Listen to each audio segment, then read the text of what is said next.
Tá bom, vai lá. Então bate uma palma aí só pra sincar o... Aplausos.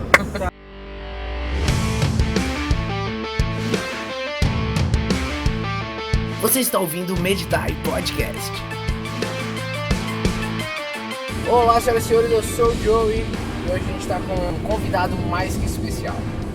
Fala pessoal, eu sou o Daniel Esteves e hoje o papo vai ser sinistro. E aí galera, eu sou o Vitor Vieira, feliz de poder falar com vocês aí e de dar um rolê com essa galera aqui também. Muito bom, valeu Vitor, obrigado pela sua presença, obrigado por nos suportar, mesmo colocando em hotéis duvidosos com reputações. Mas é isso aí, estamos aí pra o que der e vier. Sim. Mano, tu lançou um livro meio que recente, né? Quando é que tu lançou? Cara, acho que ele saiu em julho, Julho, agora, em meio de pandemia. no meio da pandemia. Tu tá fazendo ele desde quando? Tava Cara, fazendo. na verdade, esse livro ele é um compilado de notas minhas que eu ensino escatologia já faz uns 5 anos. E aí então, tipo, praticando ele, treinando, explicar ele em um monte de seminários sobre o fim dos tempos. Pô, a próxima vez que alguém perguntar, eu dou um livro. Não, eu estiquei, né, cara, as notas e transformei ela num livro. E é legal, assim, que ele é tipo uma resposta pastoral para as dúvidas das pessoas. Não falando tudo que elas querem saber, mas tudo que elas precisam saber agora para começar Sim. na jornada de escatologia delas. Escatologia essencial. É, por isso que é esse nome. O Excelente. subtítulo é legal também, que é tudo que você precisa saber agora Agora, sobre o fim dos tempos. é o livro introdutório. Cara, quer começar? Começa por aqui. Sim, pra mim, cara, são 2 livros introdutórios, né? O primeiro que eu publiquei, que chama Fim dos Tempos Simplificado, Aham. que ele vai, tipo, contar a narrativa do fim dos tempos, também não abordando o que as pessoas querem saber, mas contando como se fosse uma história e desfazendo mitos, equívocos da cultura pop evangélica, né? Entendi. É por isso que esse é um livro que eu amo. E o meu, ele é um livro mais objetivo, assim, ele é mais direto ao assunto e responde algumas coisas que é o anseio do coração das pessoas, mas eu tentei escrever ele de uma maneira que honre a finalidade de se estudar qualquer assunto bíblico, que é a própria glória de Deus e amar mais Jesus. Legal. Então você vai tipo sair do fim do livro querendo ler mais a Bíblia em geral, Bacana. ou querer orar mais, ou tipo amando mais o Senhor. Esse é o meu cuidado pastoral ao escrever, né? Não tipo vomitar um monte de Sim. conhecimento teológico, Curiosidades. e de falar tudo que dá pra falar, Aham. mas ser útil para as pessoas. Legal. Então ele é bem objetivo.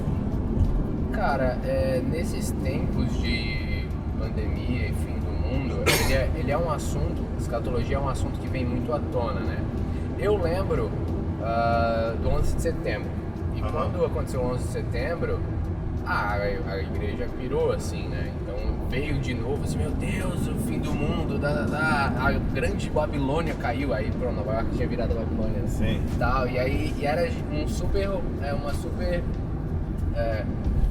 um despertar para a situação devido ao acontecimento. A pandemia fez isso de novo, né? A pandemia fez que a galera, mano, o mundo tá num caos, tá acabando, Sim. como é que vai, né? Vamos tentar ver isso aí. Sim. Agora, tu como um cara que estuda isso há 5 anos, assim, o que é a grande questão quando a gente fala de fim dos tempos, que é pra queimar no coração mesmo? Ponto do tipo, cara, isso tem que estar no nosso coração invariavelmente. Cara, a questão é que a pandemia levantou de novo o assunto do fim dos tempos no momento em que algumas linhas teológicas da escatologia estavam crescendo bastante, como o pós-milenismo, né? Sim. Que é tipo a expectativa de triunfar e discipular todo mundo e conquistar tudo e vencer. E só positivo, positivo, positivo, sem realidade. Sim. E também o amilenismo, né, cara? É uma grande realidade hoje na igreja brasileira, mas que também é uma linha de uma linha de raciocínio profética como, cara, a escatologia existe, o diabo já está preso, Jesus vai voltar e vamos pensar em outras coisas. Simplista, né? Simplifica. Vamos pensar nas doutrinas da graça, vamos pensar nas doutrinas da salvação. Não que essas coisas não sejam importantes, mas meio que escatologia fica lá, cara. Ninguém sabe o dia nem a hora, beleza, tá tudo lá. E também, por outro lado, tem os doidos, né, da escatologia. Sim. Que sempre que a igreja abandona um assunto, os malucos se apoderam dele, Então, tipo, quando a gente abandona a justiça social, Sim. a esquerda se apodera dela. Claro. E aí, tipo, né, e assim com qualquer outro assunto. Eu acredito, cara, que as circunstâncias vão pressionar as pessoas não para só terem respostas sobre o que está acontecendo, mas para que elas testemunhem se de fato elas acreditam e confiam na liderança de Jesus. Porque eu acredito que essa é uma das chaves, né, que você perguntou sobre o fim dos tempos. Porque, cara, será que eu confio em como Deus está conduzindo a história? Sim. Será que todas essas coisas participam do grande plano de Deus de fazer convergir tudo na exaltação do seu Filho? Então, e o problema é que os crentes não confiam em Deus, no plano dele. Acham que o mundo não deveria estar como está indo. Ou tipo, cara, tem medo de como as coisas estão indo, não tem confiança. E Jesus disse que a crise do fim dos tempos ia ser medo. Mais do que terremoto, é dúvida, é engano. Então tem muito mais a ver com a batalha na mente do que se eu vou poder comprar ou vender. Sim. E as pessoas querem saber se eu vou poder comprar ou vender porque justamente o coração delas está nessa terra, ou está nessa era. O grande problema é se eu Exato, vou comprar ou vender. as pessoas não têm medo, não têm expectativa de estar com Jesus. Elas querem saber se a vida delas vai continuar suave. Sim. Se eu vou poder continuar, até onde eu vou poder continuar comprando ou vendendo, casando ou me dando em casamento. Então, cara, essa é a crise.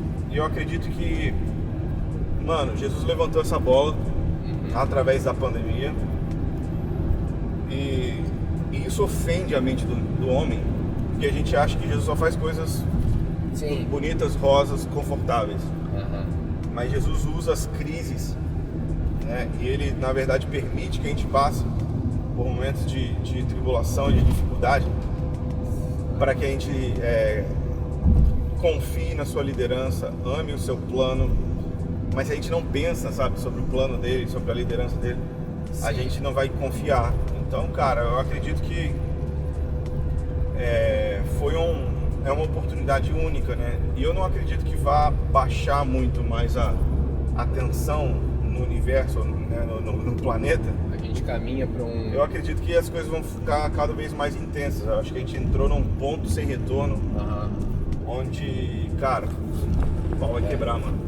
Porque desde o pós-guerra, o mundo teve as suas tensões, né? Claro, Guerra Fria e tudo mais, mas teve um período de bonança, né? Que daí vem pós-milenismo forte, assim, porque dava uma esperança de que a gente ia transformar a parada. Sim. Mas quando começa o início aí do novo milênio, começa a dar um caos, desde o 11 de setembro, crise de 2008 e tudo mais, fica difícil, né? Não tem como manter, né? Se você mora na Califórnia, tu pode até pensar... Você fica assim, uau, o mundo tá melhorando. Mas a gente, na realidade aqui do terceiro mundo, cara, a gente olha da janela... Não tem como, né? Cara, nós precisamos de Jesus. Agora, esse anseio escatológico, esse anseio pela volta, né, de Cristo, é uma crise que a gente tem entre... Deus, não vem agora, porque eu ainda tenho que casar. Assim, pô, Deus, eu quero muito que tu venha. Essa é a crise do jovem. Eu quero tudo muito que tu venha, mas assim, pô, não vem já, porque, mano, eu ainda tenho que casar, ter filho, transar, sei lá, eu preciso resolver algumas coisas. Mas do outro lado a gente também tem uma busca por Deus, resolve aí, mano, que eu, deprê avançada, tô de saco cheio. Então, tipo, como ansiar essa volta com o coração no lugar certo? Sem ser um escapismo, Mas também não ser pô, a vida tá aí legal, Deus só volta quando eu tiver comprado minha casa na praia. Isso. E ainda espera mais um pouco, né? Porque assim que eu comprar, eu quero pelo menos desfrutar um pouquinho. Uns anos. Cara, é porque a verdade é que a gente perdeu o sentido da vida. As coisas do mundo ocuparam um lugar no coração do crente que não deveriam ter ocupado. Então a gente confunde prazer, sucesso, realização com um monte de coisa que não tem nada a ver com prazer, sucesso e realização no ponto de vista da perspectiva de Deus. Sim. O que é ser bem sucedido aos olhos de Jesus? O que é explodir de prazer, né, no ponto de vista de Deus? Então, tipo assim, pelo que Jesus gritou, né, de alegria? Pelo que Jesus chorou de emoção? E essas coisas pararam de ser as coisas que faz a gente ter a mesma reação afetiva ou de prazer. A parada é que a igreja está desfocada. Então é como se a gente tivesse... A gente baixou a cabeça, cara. E Jesus fala, ei, levanta os seus olhos. Levanta os seus olhos. E a gente acha que isso é tipo, figurado, né? Sim. Metafórico. Mas em tudo que nós fazemos, cara, pensamos, trabalhamos, se nós não temos a perspectiva do que é sucesso, prazer, realização, a partir do ponto de vista de Deus, a gente vai se realizar com muito menos. E são coisas boas, sabe? Não são pecados. Tipo, casar não é pecado. Sim. Transar não é pecado. Tipo, comprar uma casa não é pecado. Não tem erro nessas coisas, não tem dolo nessas coisas. Mas essas coisas não fazem uma cosquinha no que é realmente ser bem sucedido aos olhos de Deus, ter sucesso. E o próprio prazer que Deus gera mesmo em nós quando a gente está nesse lugar, né? Porque o que tem muito natural na igreja cara, eu tenho sonhos, planos e vontades, mas que seja feita a vontade de Deus.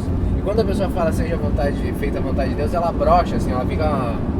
Eu tenho muitas ideias, mas que seja como se as vontades de Deus fosse algo que vai estragar o rolê dela, né? Então, essa compreensão de que o prazer que Deus de estar nele, desfrutando dele, né, e deleitando nele é algo que é muito fraco na visão nossa, né? É aquela coisa, eu quero que Deus volte depois que eu casar, porque eu ainda não tive uma compreensão real do quão melhor é a volta de Deus comparado ao meu casamento. Tu tá realmente achando que o teu casamento vai ser mais legal e mais bacana e mais divertido que a volta de Cristo? É beira assustador, né? Sim. Quão fraco é esse tipo de compreensão e o quão comum né? Na verdade a gente está sendo muito discipulado, né, nesses últimos anos a ser bom na vida normal aqui, que a gente deve realmente ser, e que a gente não deve perder de vista o agora, né, em detrimento também do futuro. Mas é uma tensão, é a mesma tensão que o apóstolo Paulo fala, né, cara, eu amo estar aqui com vocês, mas eu preferia 1000 vezes morrer e ir embora. E tu vê mesmo que ele escrevendo, ele tá tipo assim, num conflitozinho, tipo, né? Legal, cara, tipo igreja, legal, bacana, tá. Cela, culto de jovens, legal, que eu tô aqui e ensino pra vocês, é legal que a gente ressuscita os mortos, tá? Cara, eu quero Jesus, cara, eu quero estar com Cristo. Incomparavelmente melhor. Eu acho que o Espírito Santo quer restaurar isso, sabe, na identidade da igreja, esse clamor pela presença, não que vem e vai, mas que vem e fica, que habita entre nós. Partindo da ideia escatológica, temos todas essas diferenças e tal, mas a gente vê que tem gerado esse anseio, tem gerado um movimento, tem vindo as casas de oração. As casas de oração, elas são muito próximas, né, desse anseio, desse clamor escatológico e tudo mais. E o que tu vê nesse sentido de igreja não sei como tu vê carência ou o que a gente precisa fazer, do tipo, cara, a gente tem que caminhar para esse anseio de a presença vir e ficar, mas esse anseio da volta do noivo dessa maneira e dessa maneira. Tu acha que a gente tem um caminho assim a ser seguido? Tu consegue imaginar isso? Tipo, falta isso aqui para nós. Obviamente de maneira geral, né? Tá falando de Claro, falta muita coisa, né, pra gente, mas o que eu acredito e para onde eu tô indo, na verdade, é na construção de uma comunidade de discípulos que giram ao redor da mensagem Maranata e que acreditam que dá para viver nessa era à luz da era vindoura, desfrutando de tudo do reino que tem disponível agora, porém com grande expectativa no reino que ainda vem. Então, o que eu acredito que seria saudável é a gente deixar a escatologia permear ou temperar a nossa missiologia, nossa eclesiologia, nossa doutrina em geral, assim, sabe? Nossa liturgia. Não ser aquela coisa que está no quartinho do lado ali, que a gente acessa de vez em quando. Não. Deixar, cara, a esperança do glorioso retorno de Jesus ser a ideia que motiva todas as outras pontas da teologia. Sim. Né? E deixar, na verdade, o futuro influenciar o presente mais do que a gente pensar no futuro como algo que vai vir a qualquer jeito. Ou vai vir a... Sim. Se eu ficar sentado, Jesus vai voltar de qualquer jeito mesmo, para que eu vou me preocupar com isso? Né?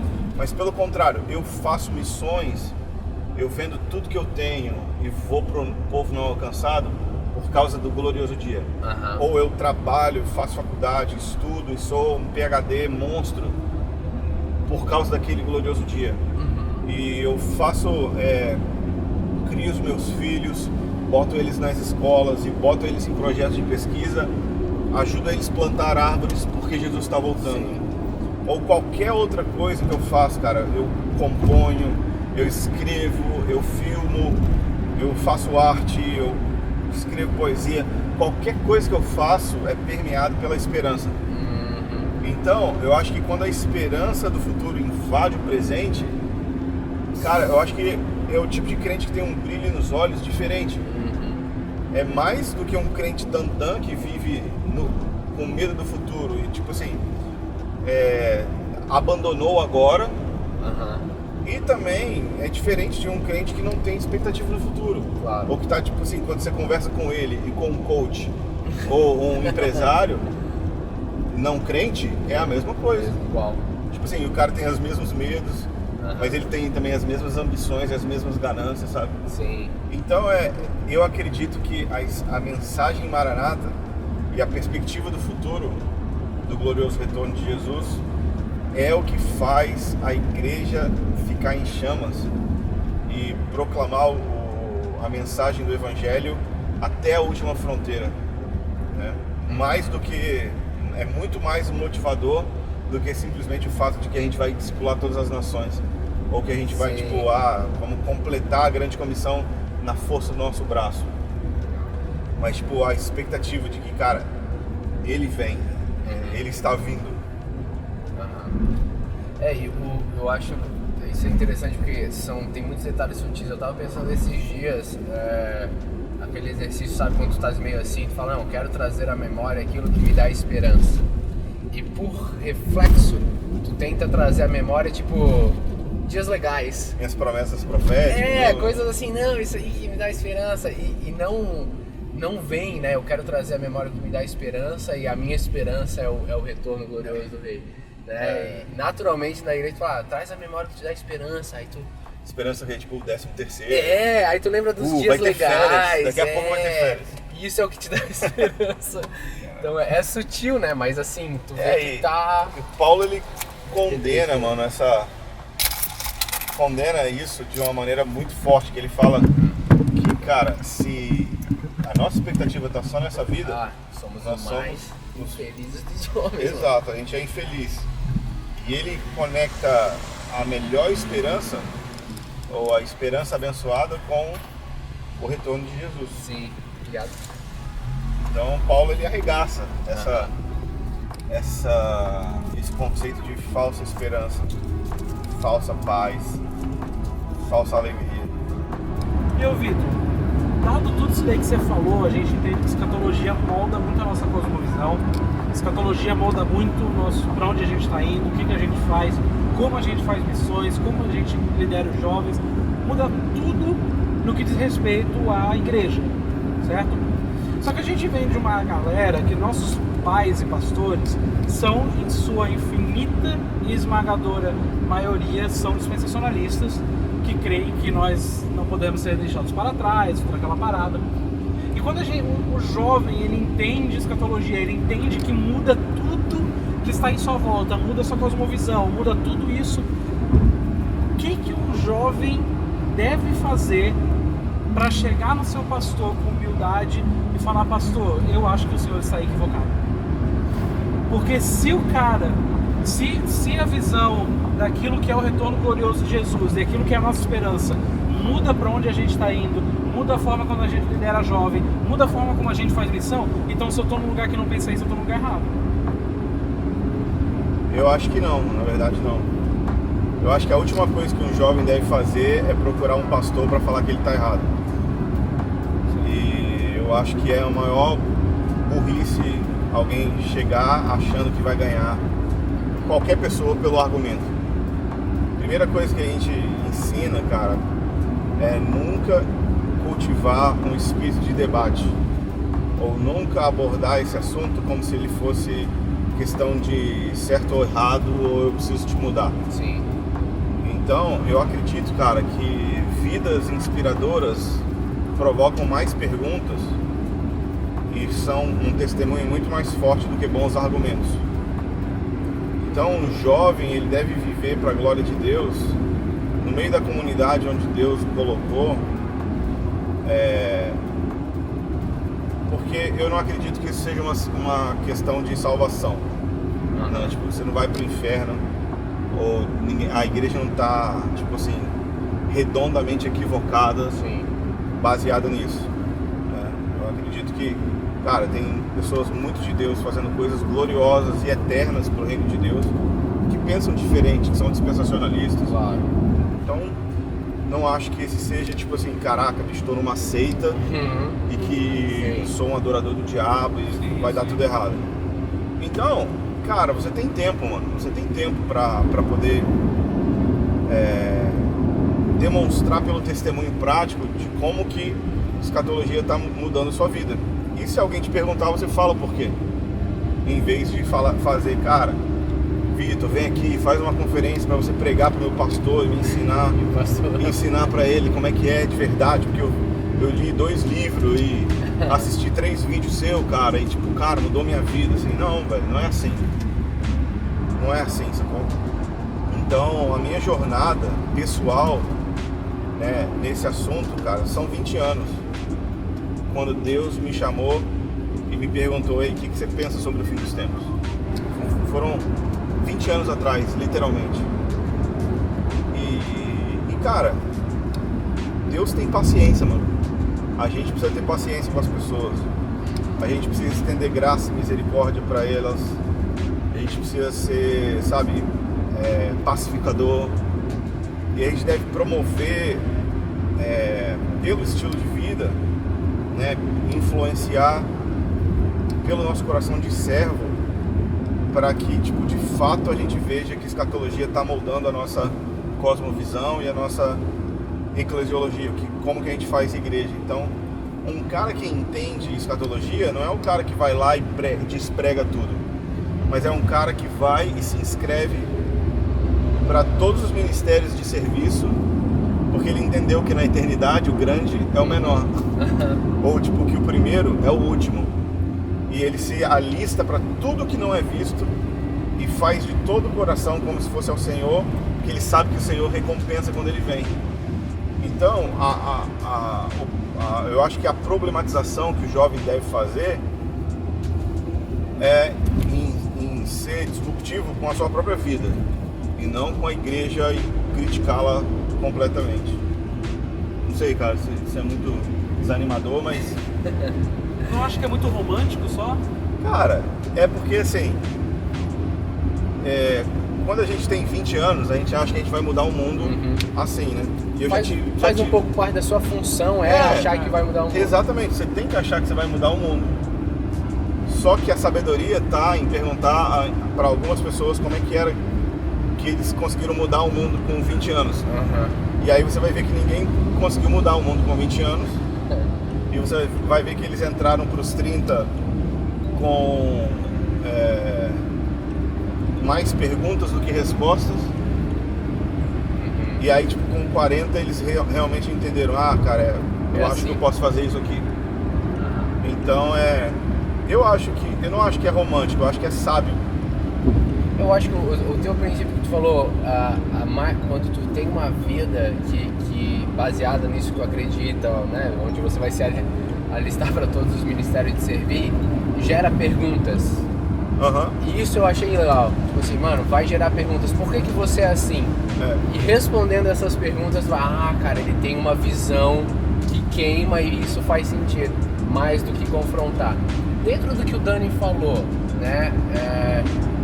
Por exemplo, claro que o Dani foi específico nessa cosmovisão, onde que é o que tu falou, onde a gente vai se basear e viver com essa expectativa, com essa esperança da volta do noivo. Mas a gente não se perde muito nas linhas escatológicas, porque tu é um cara que tu tá estudando há 5 anos isso, tu falou, né? Não, eu tô pregando, publicamente isso. Então tu já tá estudando isso há muito tempo. Mais tempo.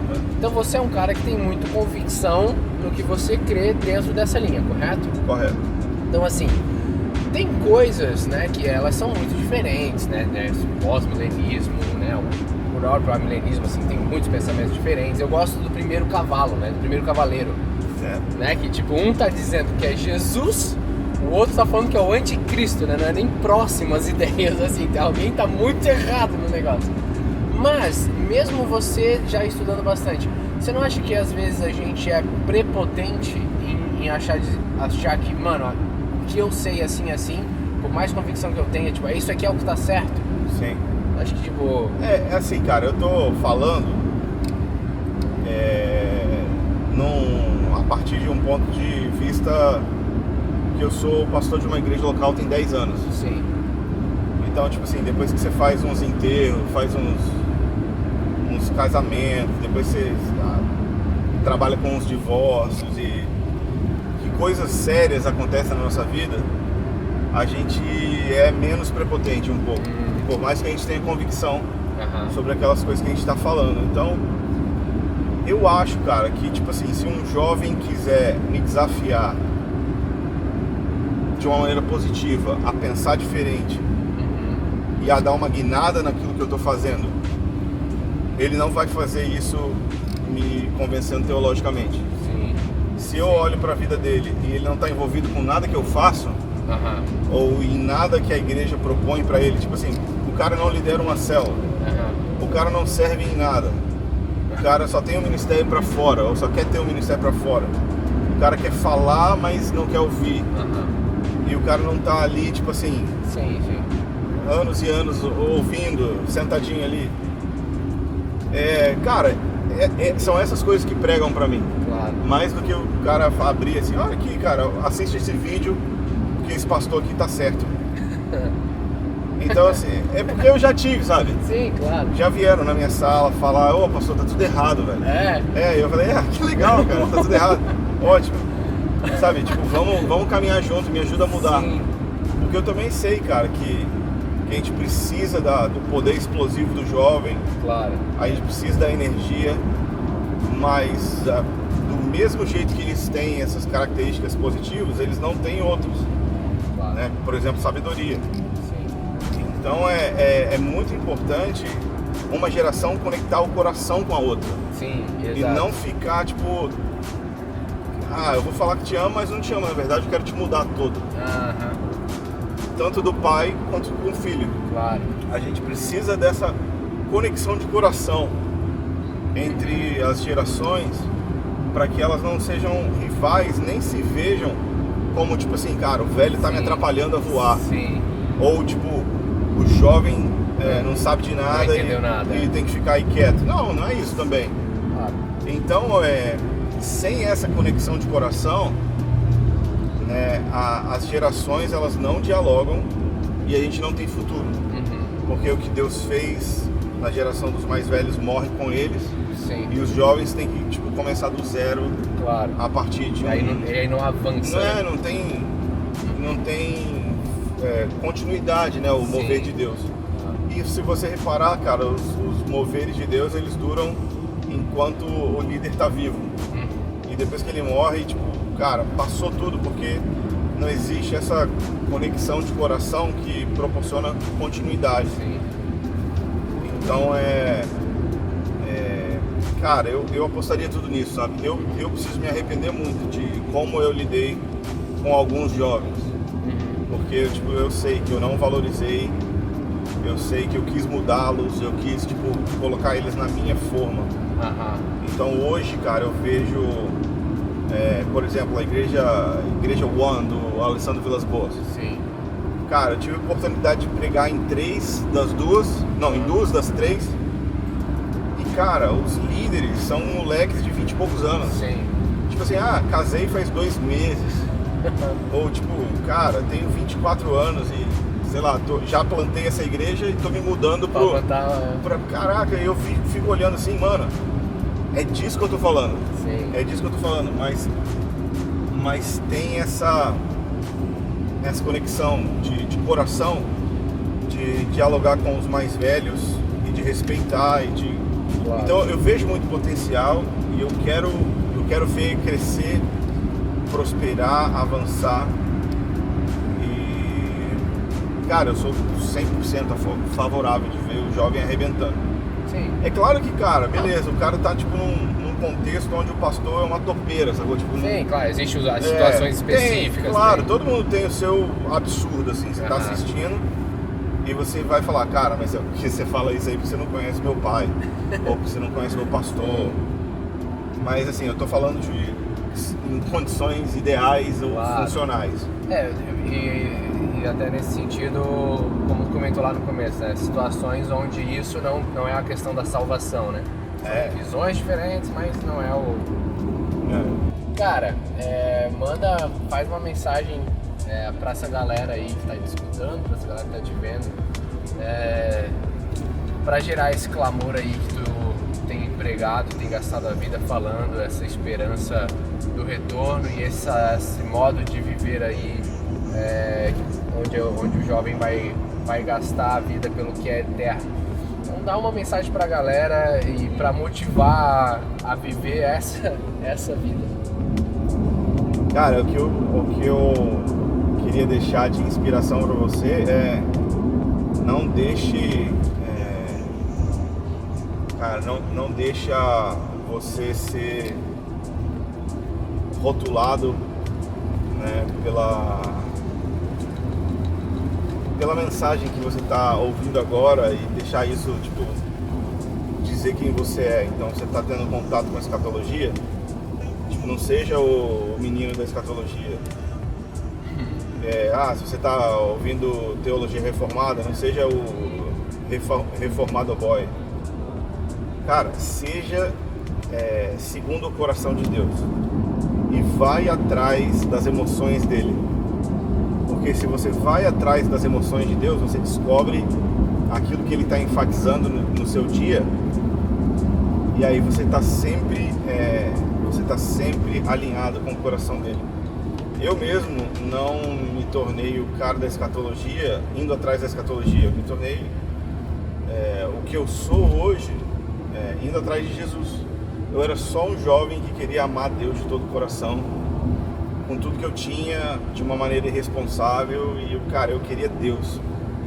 Então eu acredito que a jornada é atrás do homem, não atrás de um assunto, e não atrás de um conceito, né? Uma doutrina.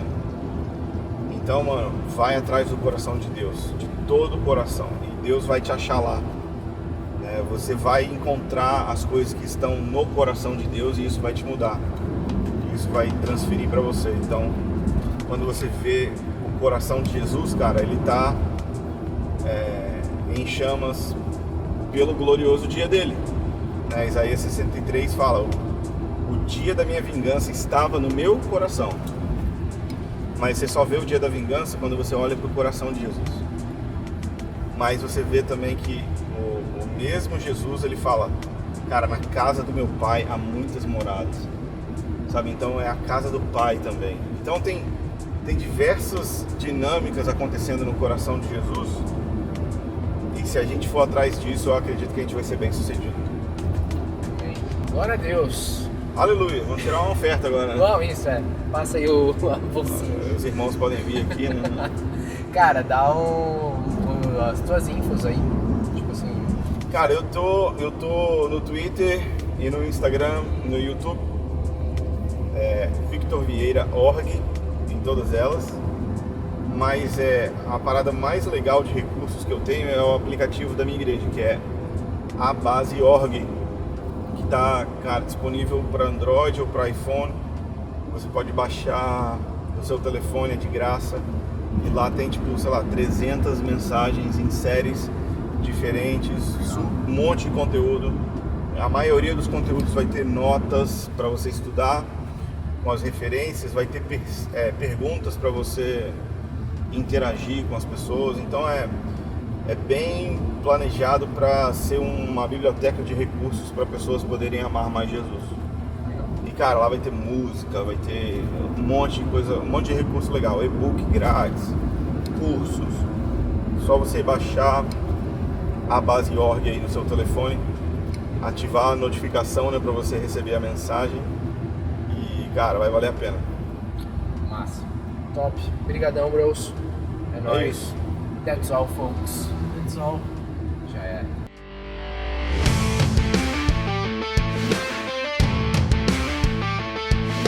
Você escutou o Meditai Podcast.